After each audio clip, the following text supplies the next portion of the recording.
que nós vamos começar a aprofundar hoje tem tantos ângulos por onde se pode entrar. É como um templo com 100 portas diferentes.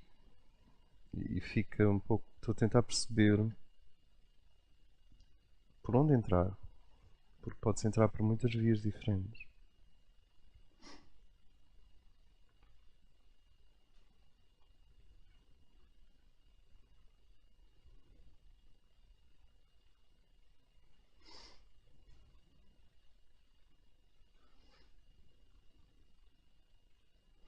É interessante observar que, à medida que geograficamente nós vamos nos aproximando do extremo ocidente, a arquitetura tende para o cubo. E à medida que à medida que vamos caminhando para o Oriente, a arquitetura tende para o círculo. E mesmo o mandala é uma forma de organização da mente e do conhecimento em círculos concêntricos, que é especificamente oriental, ou é predominantemente oriental. Enquanto que o Ocidente organiza o conhecimento por colunas, como uma coluna grega, ou a fachada do Mosteiro de Jerónimos, na vertical. E o Oriente é por círculos concêntricos. E só isso coloca um problema em relação ao que nós vamos estudar hoje. Se vamos avançar por coluna ou se vamos avançar por círculos. A mente gosta de colunas. O coração gosta de círculos.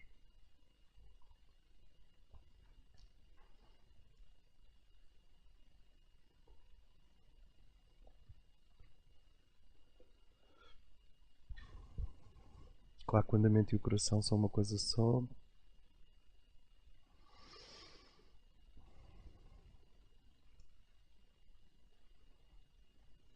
é como se pudéssemos extrair círculos das colunas e colunas dos círculos, não é?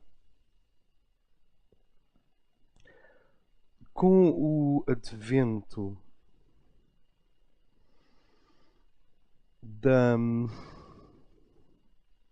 de uma alta consciência de si,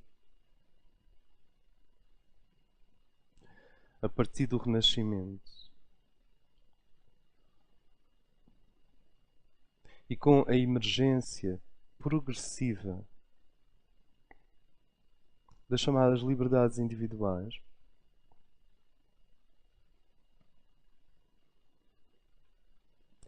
as liberdades individuais, como por exemplo a separação do público e do privado, do religioso e do secular,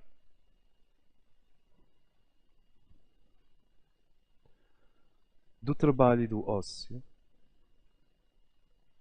e as liberdades individuais combinadas com uma alta consciência de si, combinadas com a indústria e, portanto, a capacidade que o trabalho do homem tem de fornecer a si mesmo depois múltiplas escolhas. Múltiplas escolhas significa avenidas inteiras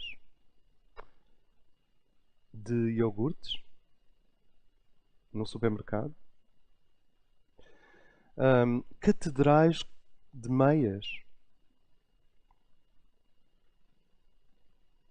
cidadelas de roupa interior, pijamas, as múltiplas escolhas combinadas com uma alta consciência de si, combinadas com as liberdades individuais, são três grandes forças, realidades, que geram o homem contemporâneo.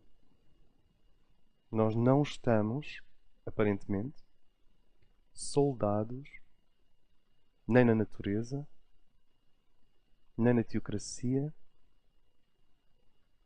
nem no feudalismo. Então, aparentemente, nestes 300, 400 anos, nós ganhamos uma grande mobilidade.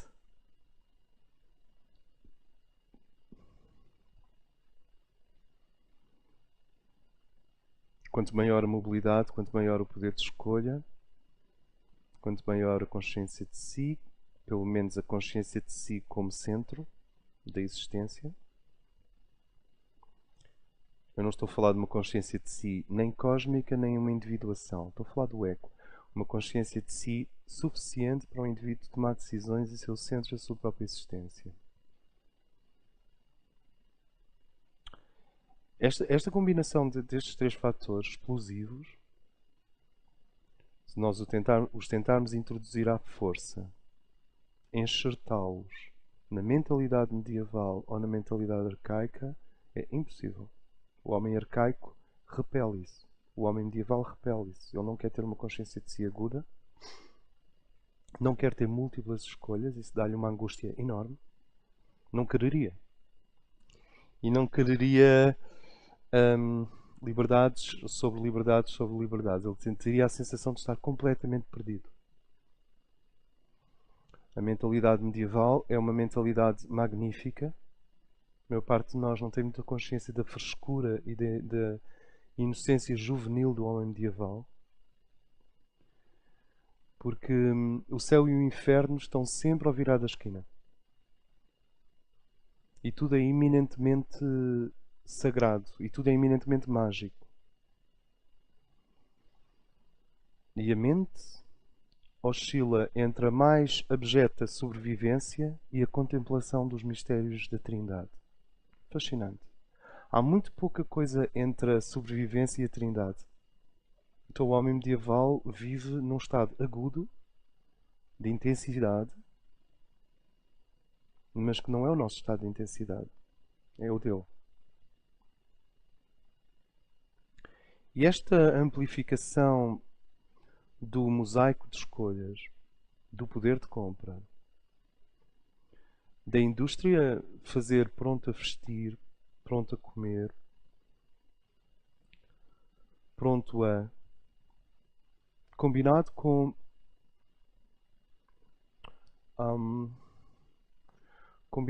uma tendência para experimentar as liberdades, mesmo elas existem, experimentá-las. Esta combinação cria permite uma complexidade psicológica e uma atenção ao detalhe psicológico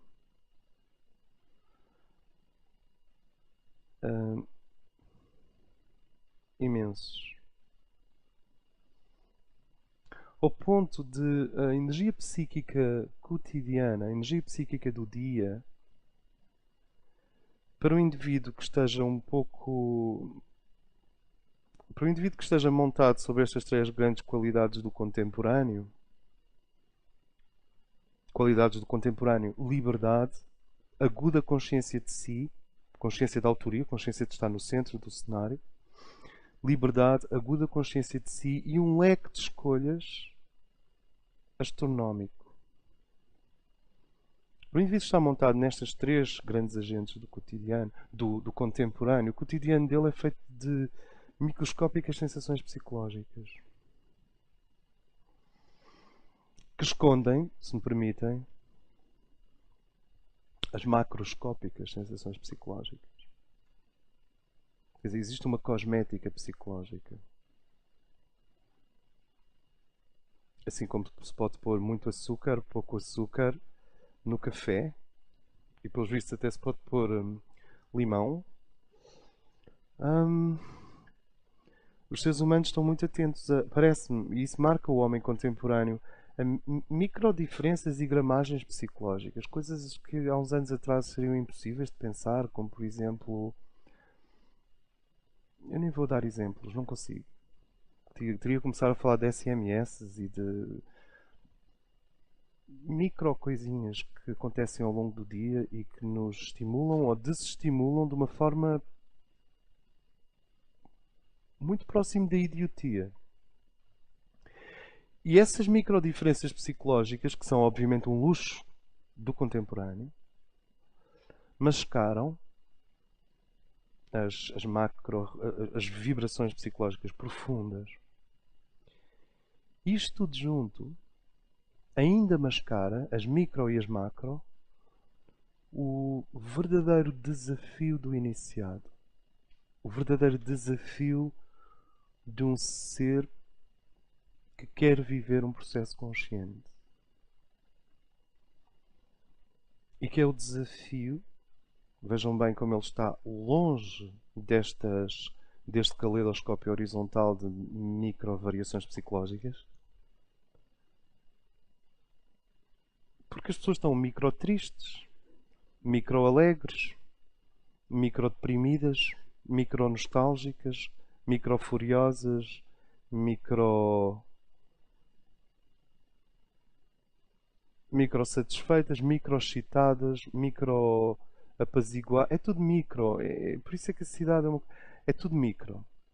E essas micro variações ao longo do dia mascaram, assim como o açúcar e o sal mascaram as grandes variações de fundo que a alma quer transmitir à psique. E a psique quer transmitir ao corpo astral, por exemplo.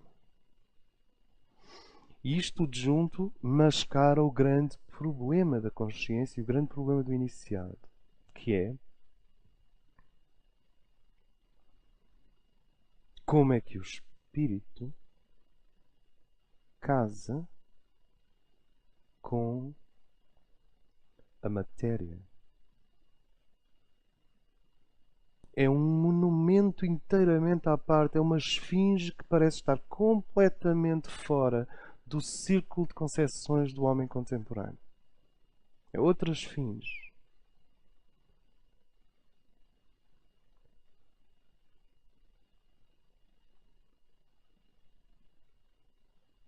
Tu tens a sensação que se realmente começas a falar da grande questão cósmica que é colocada ao homem, tu és o sal da terra. Se isto é transmitido, tu és o sal da terra, para a maior parte do homem contemporâneo, mesmo que ele tenha no ouvido esquerdo os zumbidos do Large Hadron Collider e do acelerador de partículas na Suíça, e do lado direito o zumbido das grandes dialéticas da história, isto é, figuras ditatoriais invisíveis, organizadas em conselhos, preparando-se para transformar a humanidade inteira num enorme rebanho amorfo, mesmo que ele perceba que os limites do problema da caixa histórica e da tridimensionalidade histórica, nós estamos a chegar ao fim desses limites. E a fúria da alma coletiva da humanidade, não a minha nem a tua, mas a fúria da alma coletiva da humanidade está seriamente a bater contra as paredes de aço da nossa prisão, mesmo que ele sinta esses zumbidos, e portanto que obviamente os próximos problemas não são os antigos nem os atuais, e que nós só resolvemos os atuais quando começamos a conceber os próximos planos de consciência. Mesmo com isto, o homem contemporâneo não concebe facilmente que o problema de fundo, o desafio, a equação, a grande aventura, é como é que a tua mónada se apropria do núcleo gravitante concretante da matéria do teu corpo. Como é que a mónada coloniza espaço, tempo, matéria e energia, forças de gravidade, energia nuclear fraca, energia nuclear forte e energia magnética. Como é que, e portanto, transforma o teu corpo num envelope simbólico da sua própria consciência divina. Esta, que é obviamente o problema humano. O problema do homem profundo, o problema do homem dinâmico, o problema do homem lúcido, já não é este registro de microvariações psicológicas, é o enfrentar, não sei se podemos descrevê-lo de uma forma épica, ou matemática, ou metafísica, ou mística. Porque para um ocultista, matemática, metafísica, mística e ética é tudo a mesma coisa. Então, o enfrentar do grande desafio universal de que o homem é a criatura do meio. E a criatura do meio é onde, de novo, quer dizer, depois de um casamento primordial entre o pai e a mãe cósmicos, que dão origem a esta a proximidade entre a matéria e o divino e o espírito em nós. Eles estão próximos porque nós somos filhos da mãe e do pai. Ou do pai e da mãe. Então eles estão próximos, mas não estão unidos. Então é como se no leito cósmico a mãe e o pai combinam-se para criar a humanidade. Mas depois, na humanidade, a humanidade é o leito cósmico seguinte, onde o pai e a mãe se querem de novo fundir. Há aqui um encontro e desencontro em sequência. Nós que somos filho, somos também a câmara alquímica, onde o pai e a mãe se voltam a manifestar. E isto talvez nos esclareça um pouco sobre o mistério dos avós e dos netos. A atração estranha que existe entre avós e netos.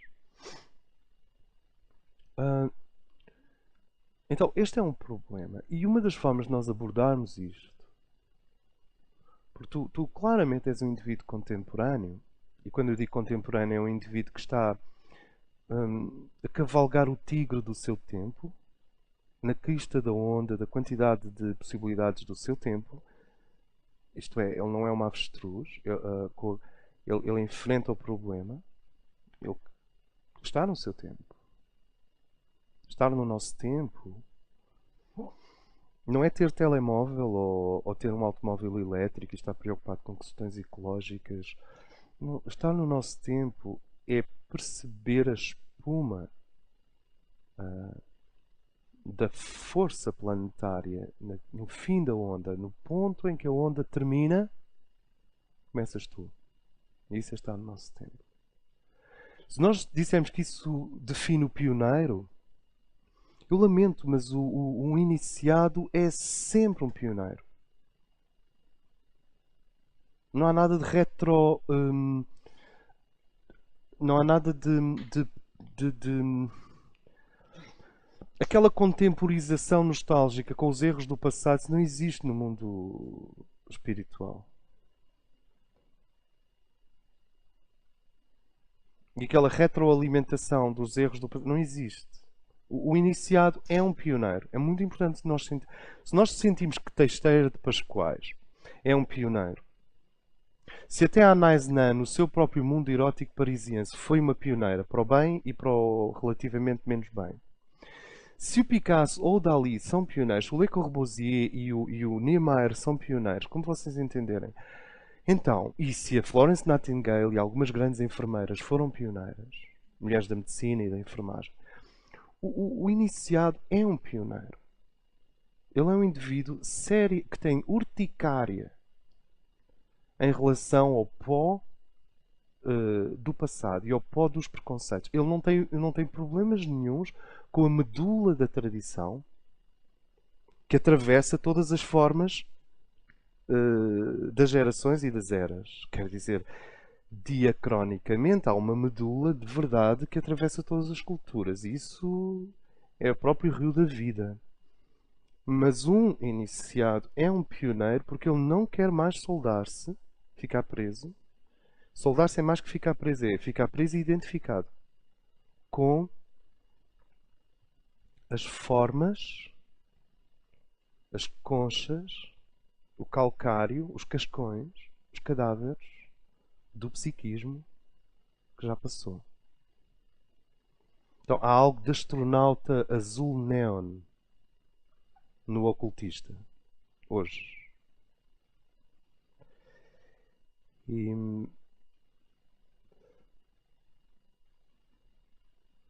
para ter os pés sobre a onda do nosso tempo, de forma que o indivíduo não se afunde, mas possa inspirar. para ter os pés sobre essa onda, para fazer surf na história, o indivíduo parece-me, precisa enfrentar o problema cósmico. De onde que as instruções, as microgradações, as correções kármicas, as borrachas violeta de Saint-Germain que apagam o karma, isso vem a seguir. Isso vem tudo por acréscimo. E claro, existe este ponto na balança da percepção de si em que o indivíduo se coloca um problema dentro do problema. O problema, o desafio é como é que o espírito coloniza, no bom sentido, assimila o corpo. E como é que o Logos assimila esta terra? E o que há de secreto na substância que a impele kundalínica e shakti-mente na direção do espírito? Que molas são estas? E dentro deste problema ele põe um segundo problema. Quem sou eu para estar a pôr a mim próprio estes problemas? Quer dizer, é um ato de... Vou usar palavras do exército de 1910. É um ato de arrogância ou é um ato heróico? É uma pretensão combinada com ambição espiritual? Ou é a inevitabilidade de sistemas inteligentes gerando consciência em mim? Não sei se me faço entender. A esta altura dos acontecimentos,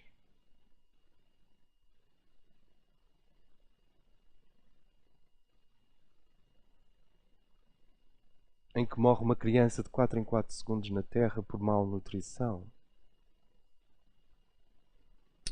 eu acho que nós temos a oportunidade de esquecer completamente o problema da ambição, de deixar de pensar nisso. Esvaziar isso. Porque se é ambição, ou arrogância, ou pretensão, ou orgulho, ou ambição espiritual, está bom na mesma. Porque isso rapidamente se transforma em nada quando o indivíduo enfrenta o problema elétrico do universo a sério. Ou seja, numa fase inicial, como nós temos visto nos outros encontros, são-nos colocados problemas psicológicos. E esses desafios psicológicos anulam-se no paradoxo. Paradoxo é um nome que se dá à projeção de uma verdade da alma na mente. A alma nunca é paradoxo. Ela é luz. Mas a mente, que tem a sua narrativa, e que começa a mente e o psiquismo humano, começa pelos opostos, acordou em chamar paradoxo ao momento da alma, quando a alma se reflete nela, no psiquismo e na mente. Não sei se me faço entender. Por exemplo, tu podes ser um chefe de Estado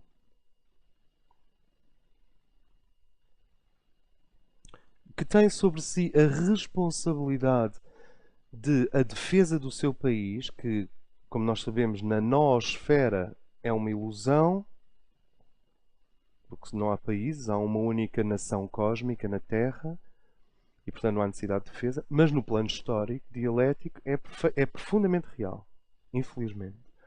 Então, tu tens o chefe de Estado que tem sobre si o problema da defesa de um país e que tem sobre si segredos de Estado que nós não temos a noção e tem sobre si a responsabilidade de dirigir 150 milhões de euros na direção da defesa ou na direção da educação. É o tipo de assunto quando ele se levanta de manhã e está a fazer a barba. E durante 1h30 está a jogar ao Berlim com o neto. E ao mesmo tempo que ele joga ao Berlim com o neto, o ancião e a criança estão de tal forma bem combinados, a expressão seria integrados, que não se percebe onde começa o chefe de Estado, onde acaba o chefe de Estado e começa o Hobbit. E onde acaba o Hobbit e voltamos ao chefe de Estado. Quer dizer, a combinação de valores sérios, verticais, de decisão governamental, algo que nós atribuiríamos claramente a um adulto, está perfeitamente combinado, não é entremeado. Nem é, digamos, eu não estou a falar de partículas de chocolate no iogurte. Não, é mesmo emulsionado, com a capacidade de continuar a sonhar e a maravilhar-se com as leis do universo, porque jogar ao Berlim é o mesmo que estudar o universo, é a mesma coisa. E não sei se me faço entender. E isto para muitas pessoas é um paradoxo. É um paradoxo que não se possa chamar àquela pessoa nem um chefe de Estado, nem um louco, nem uma criança, nem um absentista, nem um indivíduo tão sério que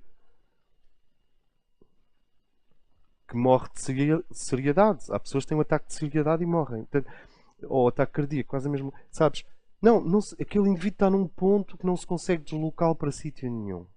Quando o indivíduo está num ponto, psicologicamente falando, que não se consegue deslocá-lo para sítio nenhum, diz que ele está acima do zodíaco, acima das constelações. Ele caminha como um sufi sobre as estrelas, já não está abaixo das estrelas. Ele, sabem? Consegue imaginar um sufi a dançar no centro da Via Láctea? Mas tem de ser um grande sufi. A dançar esse sufi que dança, ou essa mulher que dança sobre a Via Láctea, representa o indivíduo que tu já não consegues deslocar para nenhum lado. Porque ele contém em si a integração. Nota que eu não digo síntese. Que não estamos a dizer síntese. A integração dos opostos. Mas isto não é o problema do iniciado. Isto é o problema do discípulo. O discípulo tem de conseguir ao longo da semana. Tem e falo. Porque neste mundo existem centenas de milhares de discípulos funcionais. Eu não estou a falar de uma coisa teórica longínqua. Se quiser, eu dou-vos uma lista de telefones dos discípulos.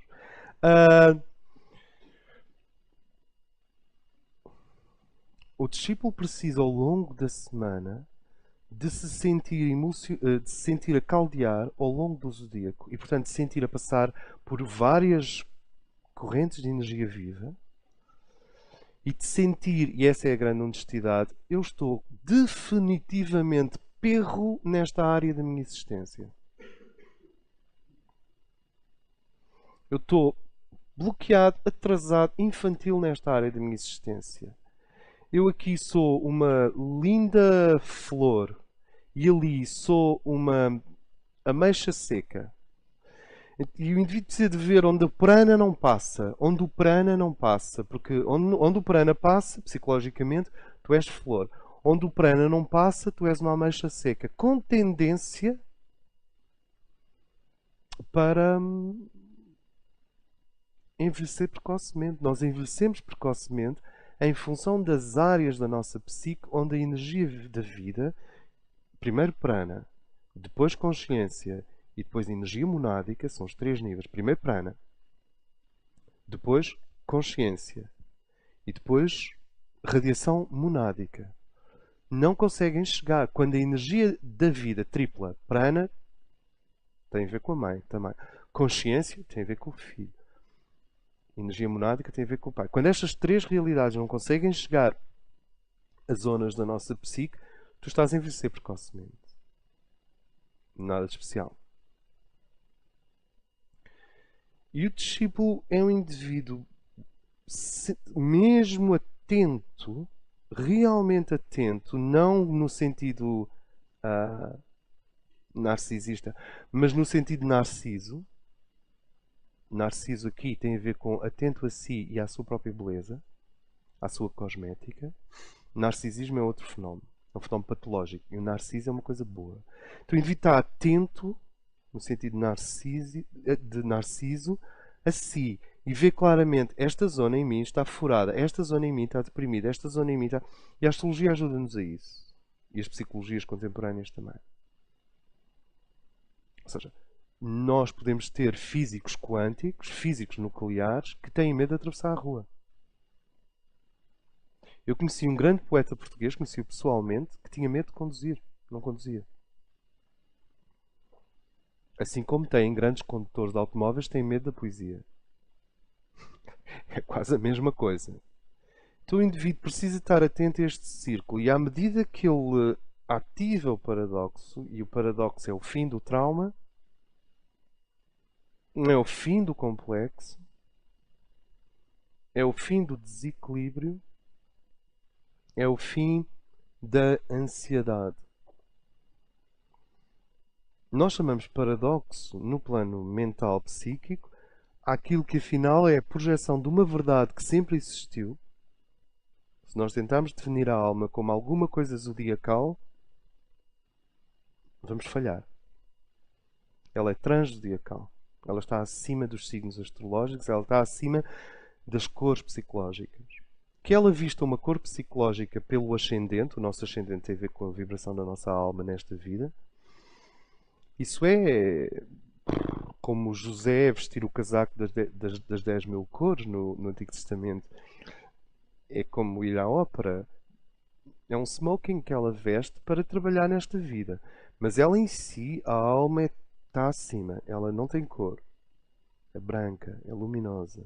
Sempre.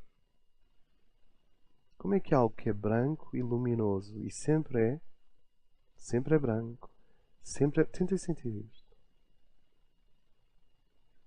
Nós temos esta imensa vida pulsante que é inteiramente real, para não dizer elétrica, que ancora prolongamentos em 3 grandes constelações glandulares no corpo. Ela ancora a sua vontade na pineal, ancora a sua vocação mais profunda, que é a união, no coração, no psíquico, no centro psíquico, no coração. E ancora a sua energia ativa, o seu movimento, a sua capacidade de revolução e de atuação na Terra, nas gónadas, a nível genital. E depois, estes são os 3 grandes fios. A alma tem 3 grandes fios. Eu penso que a tradição chama isso o Sutratma, o fio trino da alma.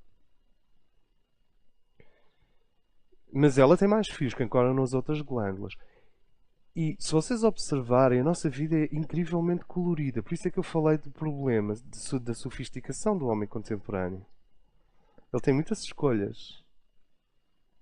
E ter muitas escolhas tem sido descrito, foi descrito durante 200 anos como bom. Até começámos a perceber que se vai tornando irrelevante.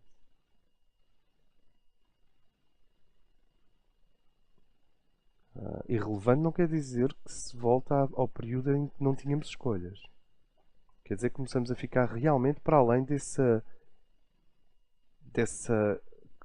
aspecto meramente lúdico da escolha e começamos a concentrar-nos no essencial.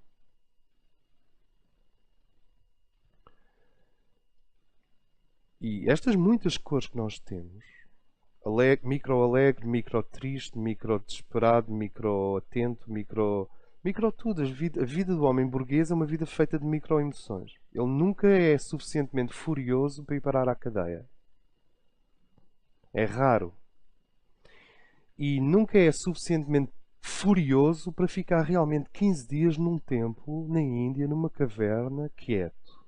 Não tem esse tipo de fúria. É tudo micro. E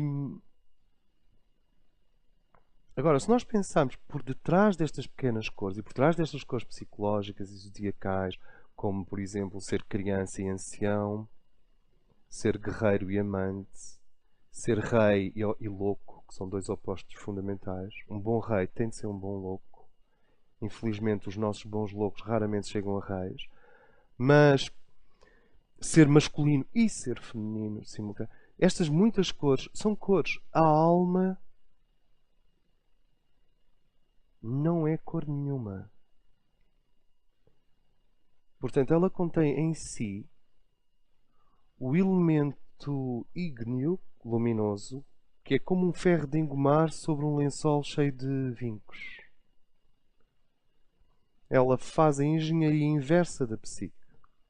Se a psique é uma sequência de fragmentações, ou melhor, ela não é uma sequência de fragmentações, mas se tu te observares, tu és feito de muitas coisas diferentes.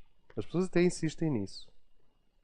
Qualquer entrevista existencialista, biográfica, numa boa revista, é para dizer que o indivíduo é muito complexo e feito de muitas coisas. e que não pode ser reduzido a uma coisa ou outra porque eu sou tudo e não sou nada, vai sempre parar aí.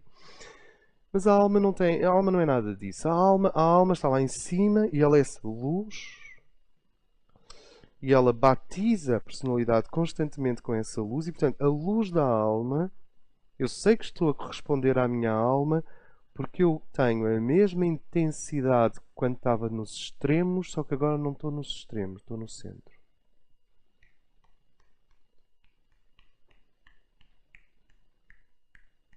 Estou no centro. Tu estás no centro e, ei, no centro é intenso. Isto é o processo isto é o que acontece na harmonia depois do conflito. A harmonia antes do conflito, o indivíduo sente que não há extremos, ele não é super mãe, super pai, super empresário, não é super nada, e está a tender para morrer de tédio. Isto é a harmonia antes do conflito. E o conflito serve para eletrocutar a pessoa nos opostos, como o conflito de Peter Pan entre a Ilha do Nunca e Londres. Na Ilha do Nunca ele é eterno, mas a rapariga que gosta dele é deste tamanho. É sininho. Não dá jeito. E em Londres o tempo começa a contar. Cronos entra na fibra dele. Mas a rapariga que gosta dele é uma mulher real. Wendy.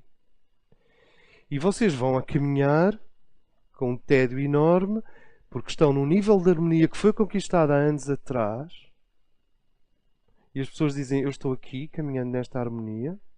Então estás em harmonia, tu estás a esgotar um nível de paz, paz índice 1, que desenvolviste lá há 10 anos atrás. E de repente há uma eletrocução e o universo desorganiza-te, amorosamente, e tu sentes os opostos como nunca tinhas sentido antes. Sejam que opostos. É sempre um par de opostos que predomina numa certa fase. E ao longo da vida nós passamos por esta escadaria que é feita de um grau de harmonia, uma clivagem, uma crise e um conflito. O conflito conduz a um novo grau de harmonia e a um novo patamar. Nova crise, novo patamar. Isto é crise índice 1, crise índice 2, crise índice 3 e aqui tens a harmonia índice 1, harmonia índice 2, harmonia índice 3. E isto dá-nos a noção de como o quarto raio, o raio da harmonia através do conflito, nos vai fazendo evoluir para níveis de harmonia impensáveis. De combinação de opostos. Será Lao Tse ou é uma velhinha chinesa a vender bolinhos de arroz? Qual é a diferença? É que aqui embaixo há uma grande diferença, mas em níveis de harmonia altíssimos não há diferença nenhuma entre o Lao Tse, que pode aparecer neste mundo disfarçado de velhinha que vende bolinhos de arroz, como vocês sabem. Aliás, consta.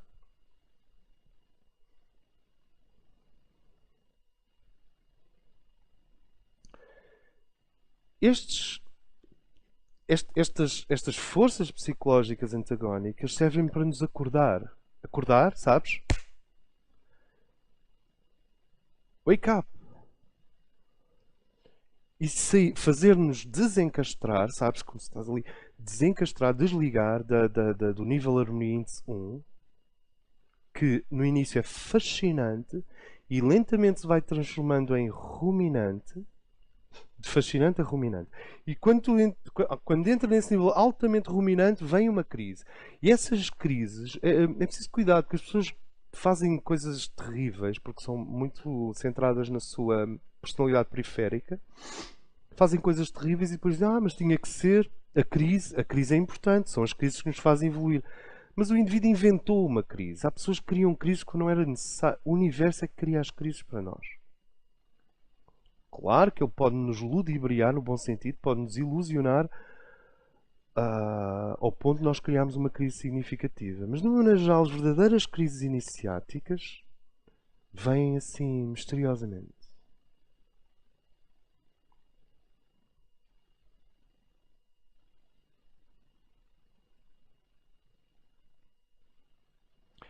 E estas tensões são um problema do discípulo. Quer dizer, tender para a harmonia e criar começar a viver nesse sítio do paradoxo, onde ele torna-se tão pesado do ponto de vista psicológico, tão estável, tão diamante, que as forças zodiacais e as forças do cosmos já não o conseguem tirar do seu trono, do seu lugar. E esse lugar ao meio de todas as coisas é o ponto simbólico de convergência para a ideia de imperador, ou de imperatriz, e até mesmo de império. Aqui não interessa se primeiro, se quinto império, mas é a ideia de império. A ideia de império vem do indivíduo que se tornou impermeável às influências do meio, porque ele próprio é o que ocupa o meio. Alguns de vocês aqui conhecem a tradição chinesa, e a tradição chinesa descreve a si própria como China, o país do meio, Pequim, a cidade do meio.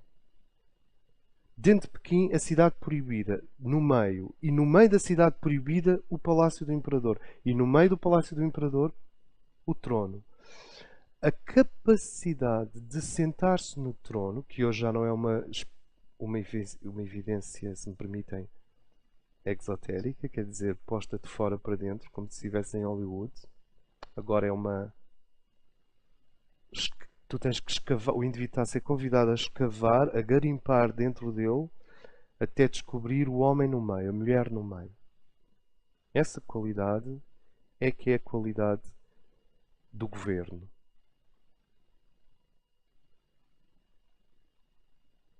Antigamente chamava-se isso integridade. Ora, integridade vem de integração. Quer dizer, aquela pessoa é uma pessoa de uma grande integridade. É como se quiséssemos dizer, não tem preço, não se consegue comprá-la. Não é oxidável. Como o ouro não é oxidável. E qual é a grande qualidade do ouro? Tem um campo magnético, o ouro não interage com os átomos à volta dele. É tão simples quanto isto. Tu não podes oxidá-lo. Enquanto que o ferro se desfaz em nada ao fim de uns anos debaixo d'água, o ouro continua igual por milénios e milénios. Ele não troca eletrões, as camadas exteriores dos átomos, não trocam eletrões com o exterior, não se oxida. E, portanto, o ouro, o diamante, o lótus, tudo isso para representar esse estado ao meio. Mas depois vem o problema do iniciado. E nós estamos a compreender, talvez, que estamos a tentar estabilizar-nos no meio como serviço à união do céu e da terra. Se nós nos tentarmos estabilizar no meio, quer dizer, viver em paradoxo, em nome do mega conforto, porque o indivíduo está acima do zodíaco, as tempestades psicológicas da Terra vão-te puxar de novo para a periferia.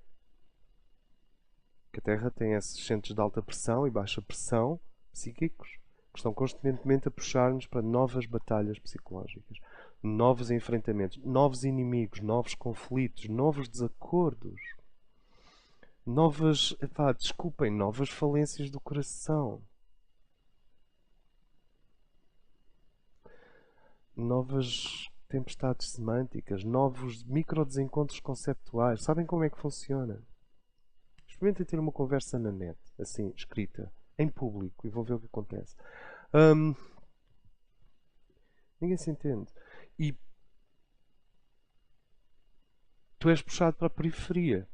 Agora, no momento em que um ser diz a si próprio, Senhor, eu quero ir para a zona do paradoxo e não sei como lá chegar, porque é uma coisa labiríntica, e só a alma é que pode fazer a interseção dos círculos e criar a mandorla, aquilo que nós já vimos, ou o olho, como vocês quiserem.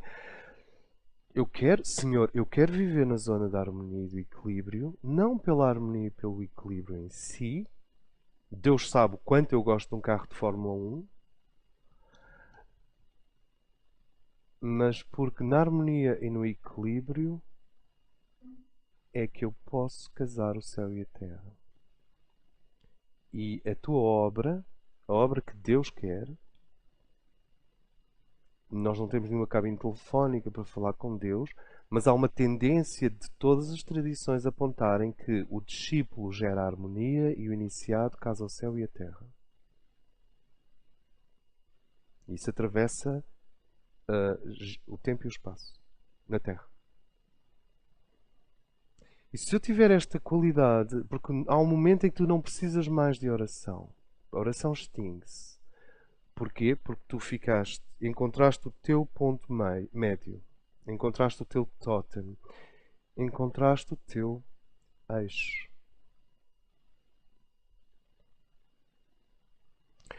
Vibratoriamente, o ponto médio tem a vibração 528 Hz. 528 Hz existe no mundo cromático e existe no mundo do som, fundamentalmente. É um som, não é o ohm. E é a frequência que está inteiramente de acordo com a arquitetura do coração. Coração. Quando se fala de arquitetura do coração, essa arquitetura é dinâmica, muscular, portanto fisiológica, é geométrica, comprimento, largura e altura, é orgânica, quer dizer, é geométrica e orgânica, mas também é elétrica, pulsante. O nosso coração emite a frequência 528. Mas eu ainda vou confirmá-la, mas penso que é isto. E que se vocês tiverem um sintetizador, portanto não um piano ou um órgão, mas um aparelho, um sintetizador que faz som, realmente, a partir do nada, por soma de eletrões, vocês organizam aquilo e há um momento em que tem um som.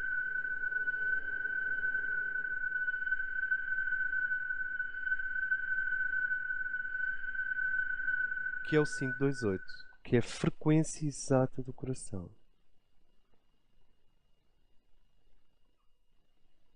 Quando nós estamos perturbados e quando nós estamos inflamados em termos astrais, psiquicamente, digamos, carregados, a frequência, essa frequência, eu não quero materializar estes assuntos com um número, isto é só uma referência. A frequência 528 fica retida para dentro, no nível psíquico profundo do coração, e tudo o que tu vibras aqui fora é uma amálgama entre o plexo solar, que tem outra frequência, próximo dos 6 qualquer coisa, e outras zonas. Então fica uma mistura de coisas. Tu não consegues. Agora, quando dois seres se abraçam em plenitude, coração com coração, quer dizer em que estes dois campos se encostam, se eles estão abertos e sem defesas, não no sentido luminoso de baixar as defesas, não naquele sentido patológico de eu baixo as defesas para te controlar a ti, porque isso é aquela coisa sadomasoquista. Real, a coisa real, nesse sentido de ter o coração aberto, o que é ter o coração aberto? O campo magnético do coração emite esse 528, que imediatamente ativa o mesmo no outro. Quando dois se abraçam, essa frequência passa de um para o outro e multiplica-se pelo corpo inteiro. Existem noções de que este 528, que é uma frequência sónica, cura o cancro, limpa a mente, repara o ADN. Eu não vou insistir muito nisso, neste momento. A harmonia tem muito a ver com o momento em que tu chegas a esta frequência, a esta vibração. E esta frequência no coração depois espalha-se por carneiro, balança, que é o eixo, o guerreiro ou a guerreira, ou a desportista, ou a impulsiva, o impulsivo, e balança, o diplomata, o esteta, a graciosidade, balé, diplomacia, tato. Estas são duas frequências inteiramente diferentes em nós. Elas excluem-se, quando nós avançamos com a astrologia, vamos ver isso. Elas excluem-se porque são opostas. O guerreiro quer instantaneamente já e não dialoga. Qual é a qualidade dele? Pioneirismo, avançar e não esperar pelos outros, liderança, audácia, remover obstáculos, ousadia e coragem. E balança é o diálogo por excelência, e é o equilíbrio por excelência, é o tato, e é a capacidade de incluir o outro em si. É uma imensidão de qualidades, exceto que tem a sua sombra, que é a incapacidade de fazer seja o que for, absentismo, cobardia e rejeição da guerra. Balança não sabe lidar com as qualidades sagradas da guerra. Então vocês têm estes dois em oposição. Esta frequência ao centro, este 528 Hz, unifica os dois. Cria uma terceira entidade que não existia antes, que é um guerreiro diplomático. É a guerra com graça. É a guerra guerra no sentido sagrado, com uma grande qualidade de harmonia e de equilíbrio, que já é uma qualidade de balanço. E esta frequência 528, há discos com isto, compras um, vais à FNAC, quer um disco com a frequência 528, se faz favor. Está bem, quantos é que quer? Qual é que quer? Sabes, isto deve ter 20 anos, vem das pesquisas de psicoacústica e da cura pelo som e da biomúsica. Esta frequência do coração, esta realidade do coração, aproxima estes opostos ao longo de todos os eixos. Balança Carneiro, Touro Escorpião, Gêmeos Sagitário, Câncer Capricórnio, Aquário Leão e Virgem Peixe. Mas depois disto acontecer, depois desta atenuação do exacerbar da intensidade que vem de fora, fogo fricativo, para a afirmação, 528, da intensidade do eixo central, que é o fogo da alma, o fogo solar. O fogo fricativo é o que é responsável, se me permitem, pelo spin da tua personalidade. Desde o balé russo e cosaco até fazer uma carne de porco alentejana. Tudo isto tem a ver com spin. Para não dizer fazer um discurso histórico e essas coisas. Mas não há spin, não há peão, sem um ponto matematicamente infinitesimamente pequeno, que é esse ponto da alma. Que as pessoas que fazem relações entre o corpo etérico, o campo eletromagnético, o coração e a psicologia estabilizaram nesta frequência 528 Hz. Bueno, nada disto é o problema do iniciado. Nada disto, então, tudo o que eu disse até agora, eu não estou a dizer isto para nos surpreender ou para, sabes, a pâté le bourgeois. É que tudo isto realmente é o que se chama o nível preparatório e o nível do discípulo. Quer dizer, isto corresponde ao átrio do templo. Tu tens 3 grandes renúncias ou 3 grandes descobertas, que são os 3 degraus do templo. E depois sobes àquele templo e chegas ao nível do átrio. E no átrio tens as 2 colunas e tens a nave e o altar. E isto que tem-se estado a descrever, o que o cosmos precisa quando leva quando leva o ser humano pelos 3 degraus das 3 primeiras descobertas. Uma diz respeito ao corpo físico, outra diz respeito às emoções e outra diz respeito à natureza da mente. E depois estabiliza-te no átrio. E no átrio, quer dizer, ali à entrada do templo, mas já dentro, tu precisas encontrar esta frequência, 528 Hz, os 528 Hz. E quando encontras os 528 Hz, todo o teu corpo, quer dizer, quando encontras ou eles encontram-te a ti, porque isto é a frequência do coração cósmico,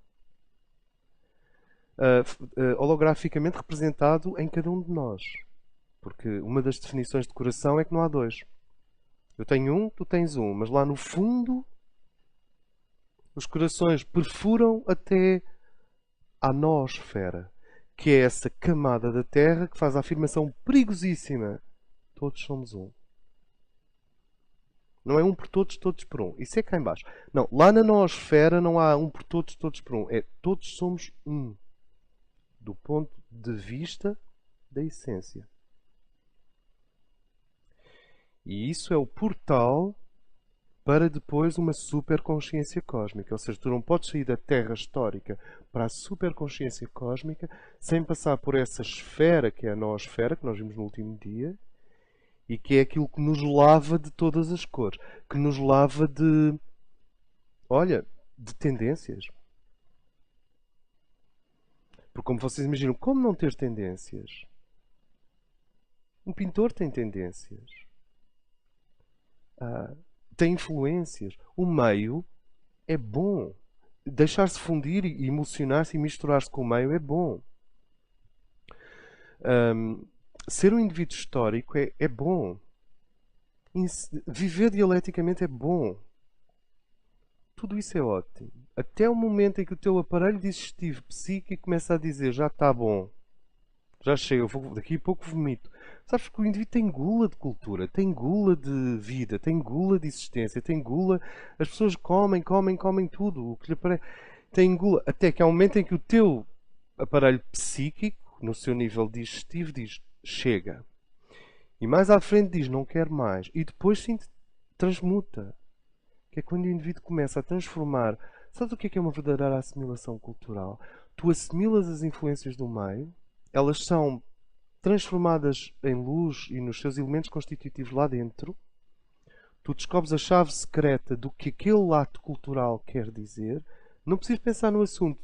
O teu ser psíquico faz isso sozinho. A psique tem essa qualidade incrível. Ela tem a capacidade de autorreparar-se. E muitos dos nossos sonhos são a psique a autorreparar-se sozinha. A deitar fora uma coisa, a aparecer com uma coisa feia, depois vem outra, depois combinam-se, recombinam-se, depois são iluminadas, depois há uma terceira, depois aquilo é um símbolo, mas aquilo já não é tão um símbolo. É um mundo onírico. A psique tem a capacidade de se autorreparar, mas também tem a capacidade, como um laboratório e como o nosso aparelho digestivo, de digerir cultura. As pessoas dizem, preciso de um alimento para a minha mente. Preciso de um alimento para as minhas emoções. Tenho fome de romance. Então lá vai o indivíduo ver a Catherine Deneuve outra vez, com o Robert Redford, na Tailândia, ao pôr do sol. Tão lindo. E depois aquilo corre mal. E depois, mas no fim já estão a tomar chá outra vez num hotel colonial. Fome de romance. África minha. Fome de romance. Fome de física. Fome de geografia. Eu tinha fome de geologia, por exemplo. Lembro perfeitamente.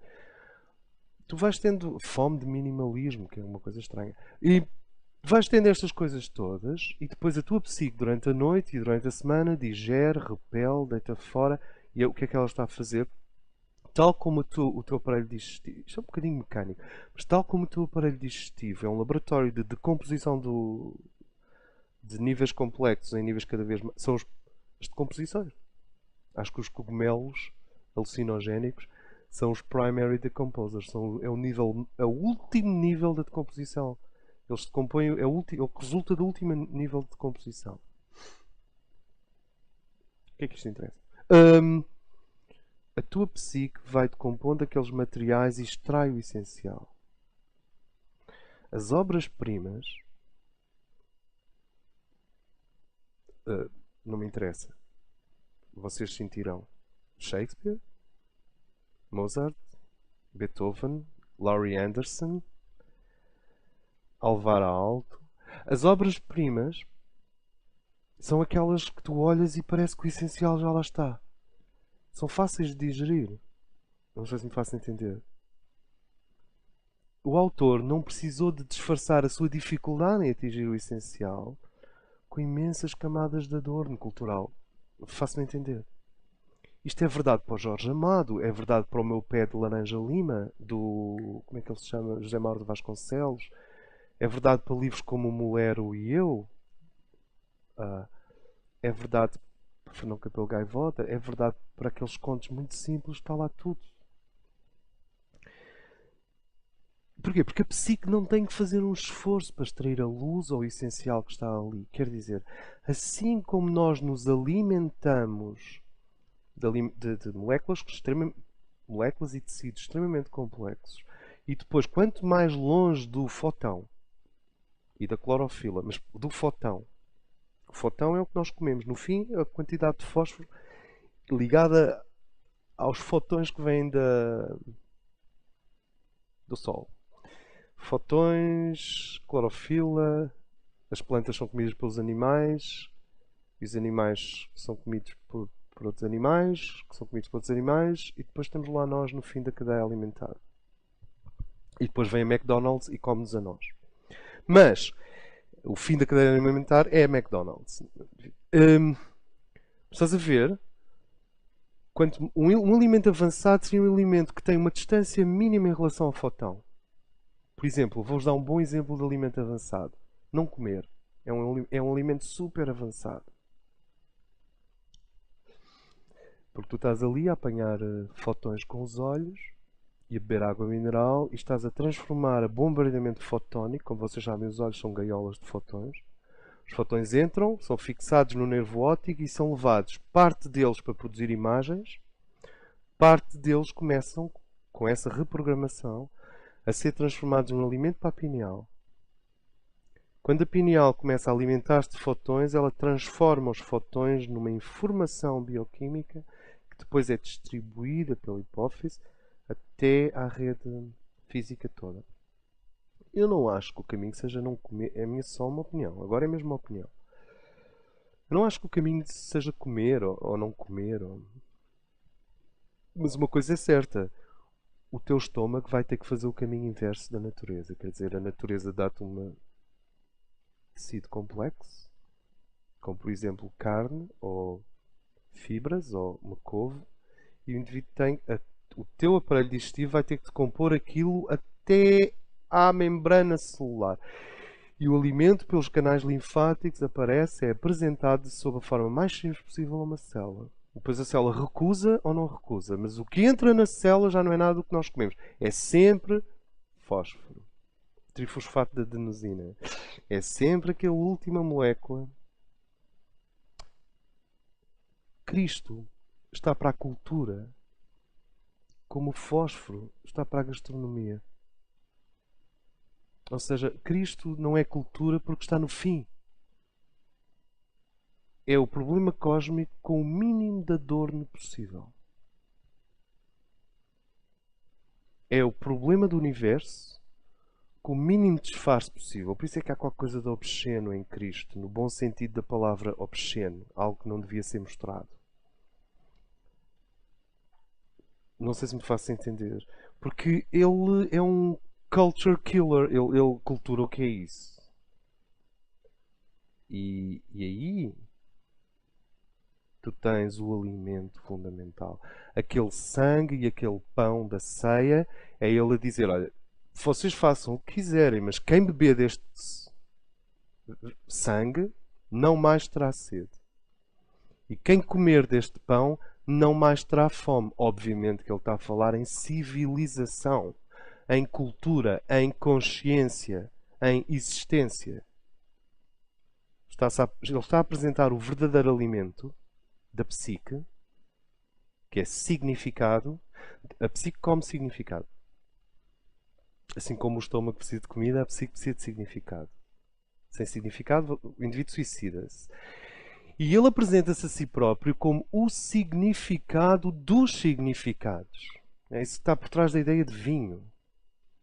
Inclusive na tradição mediterrânica, na tradição turca, na tradição sufi.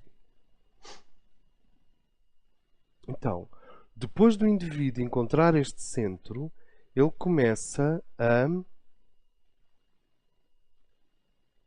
operar. Se ele tender para o centro com essa consciência, eu peço que a minha admissão na harmonia, porque existem níveis de harmonia que são até tu rangeres os dentes.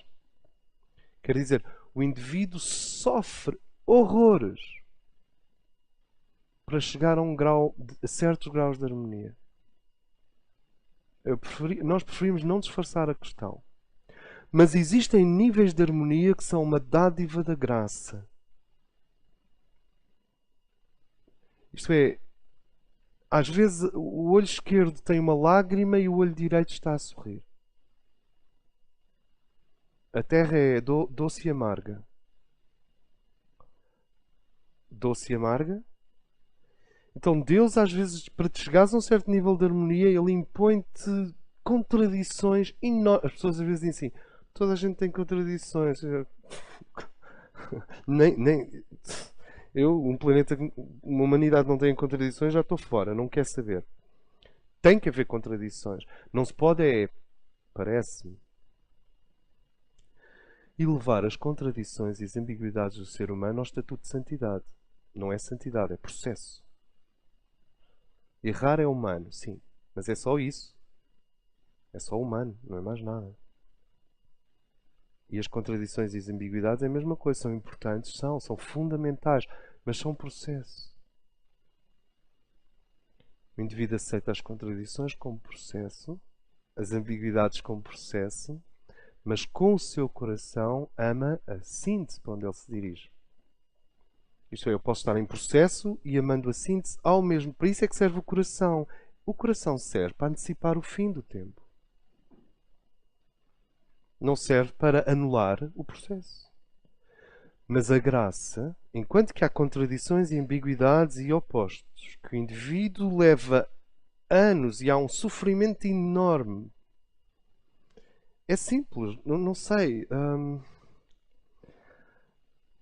Olha, imagina que amas duas pessoas com a mesma intensidade. Mas tu és uma mulher e amas dois homens com a mesma intensidade. Ou três. Mas mesmo assim, eu não estou a brincar, não estou a dizer, não, isso é impossível, ou amas um ou amas o outro, não pode. Está bem. Mas se o universo um dia quiser, dá-te um esticão deste tipo. Ele simplesmente fica. As pontes de Madison County, Meryl Streep, o adultério que toda a gente aprendeu a gostar. Lembram-se da história? Ali tu tens uma mulher que descobre que ama dois homens com a mesma intensidade. É um problema moral, é um problema ético, é um problema emocional, é um problema íntimo. Mas antes de mais nada é o cosmos a dizer, como vês, o nível H1 terminou. Então vem uma crise. E depois desta crise ela entra no outro patamar de harmonia no fim do filme. Espero eu. Um, e entra num nível mais alto de harmonia depois da crise. Então o universo pode trazer duas pessoas que tu amas intensamente, pode trazer duas profissões, duas vocações brutais. E tu ficas dividido entre o violino e o laboratório de química. Mas a sério, eu não estou a falar de parecer que está dividido. Eu estou a falar de visões reais. Porque, dito de uma certa forma, nós dizemos, parece que estou dividido. Mas no fundo tu sabes que não estás. Não, quando estás mesmo. Quando estás mesmo dividido. A menina bem comportada ou a menina mal comportada?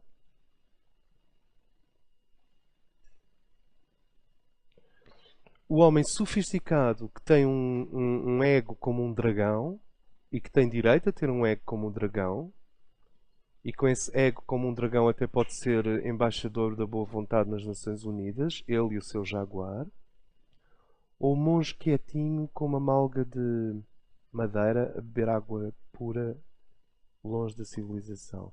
E nós dizemos, André, essas figuras são um bocado velhas. Quer dizer, já ninguém vive nessa contradição. Nós não vivemos nessa contradição porque a nossa sociedade e a nossa cultura, se amadurecer, vai conseguir sintetizar a malga do monge com o Aston Martin. Claro que o Aston Martin vai ficar um bocadinho malga. E vamos ter umas malgas Aston Martin. Ótimo. Estamos a criar um novo espaço de convergência. Não sei se me faço entender. E há a graça. A graça, há contradições e divisões que nós rangemos os dentes e sofremos e perguntamos, Deus, o que é que eu fiz para merecer isto?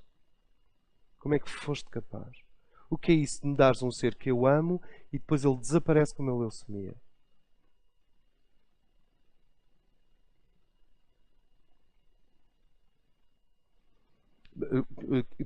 estás a brincar com quem? Estás a brincar com os meus sentimentos. Porque vocês podem batizar isto com todas as qualidades teológicas, paciência, esperança, fé, mas quem está a sofrer é que sabe. Quem está a sofrer é que sabe. Quem está a sofrer é que diz assim: eu amo a Deus e Deus ama-me e amo a Cátia Vanessa e a Cátia Vanessa desapareceu com uma leucemia, não está mais cá. E vêm os budismos todos e as teosofias dizer que aquilo é uma ilusão, que ela continua presente, que está só... Mas isso não anula o sofrimento, pois não. Quer dizer, eu não conheço ninguém que assuma uma verdade teológica ou teosófica e deixe de sofrer por causa disso instantaneamente. Demora um tempo. Porque nós somos autênticos. Nós somos figuras reais. Nós não somos figuras de literatura. Nós somos seres reais. Então tu tens contradições. Amas um homem que tem defeitos que tu não consegues aceitar. E quem diz um homem diz um país. E quem diz um país diz a ti mesmo. E assim sucessivamente. E estas divisões na tradição clássica tens Hércules com cavalo branco e com cavalo negro. E se ele não vencer a força dos dois cavalos, ele é desmembrado. Não sei se já se sentiram assim. Estas divisões, vamos lá, dizer isto de uma maneira simples. E é uma expressão magnífica. Estes amores impossíveis. Porque amores proibidos, sinceramente, não têm grande interesse. Agora, amores impossíveis. Estes amores impossíveis, claramente Deus está ali muito em cima de ti. Tu sentes o hálito. Oh Deus, chega um pouco para lá. Porque tu sentes o hálito. Quando Ele te põe perante algo que tu não consegues resolver com nenhum truque que vem de vidas anteriores, nem com nenhuma giga-joga mental, nem tens uma gota mágica para deitar sobre aquilo, não sabes como resolver, Deus está muito próximo. Sempre que estamos perante uma contradição terrível que não conseguimos resolver, Deus está em cima de nós. E algumas Ele vai, parece-me, fazer-te sofrer, fazer-te passar por aquela britadeira, fazer-te chorar e rir e enlouquecer e voltar a adquirir a lucidez e tudo aquilo que as pessoas adoram ver no cinema. E tu vives isso e tens mesmo que viver. E já não é no cinema, és tu. Mas muitas vezes Deus, depois de te apresentar o inconciliável, se Ele sente a nossa pureza de coração e a nossa sinceridade, Ele vem com aquela coisa, a graça, e dissolve o problema. E pela graça traz-te para o nível de harmonia 2. Quer dizer, nós podemos atingir a harmonia por um processo psicológico duro, mas podemos atingir a harmonia avançada pela graça divina. Ambos estão em aberto. Em aberto. Então, a partir do momento em que eu digo eu quero atingir este centro de harmonia, porque é a partir do horizonte da harmonia que a minha condição de Bodhisattva, a minha condição de homem do meio, a minha condição de servidor cósmico, a minha condição de câmara alquímica, onde os verticais se encontram, já não os horizontais, pode acontecer. É depois disso. Quer dizer, se eu busco a harmonia em nome da união do cosmos, tu vais reparar que o que vai ficando para trás com menos sensação de renúncia, com menos sensação de sacrifício, com menos sensação de perca. Deixa menos buracos no corpo astral. Tu começas a sentir, eu renuncio isto, eu não estou a renunciar a isto, eu estou a criar harmonia para unir o céu e a terra em mim. Não sei se me faço entender. Já não há uma sensação de esvaziamento, há uma sensação de reposição. Isto ajuda-nos? E isto apenas para criar um contexto para o facto de que quanto melhor nós compreendemos os raios, os 12 raios, mais competência temos neste cosmos. ao homem arcaico não lhe eram dadas muitas hipóteses. Quer dizer, ele não tinha muitas bolhas subjetivas. Provavelmente nem tinha uma grande subjetividade.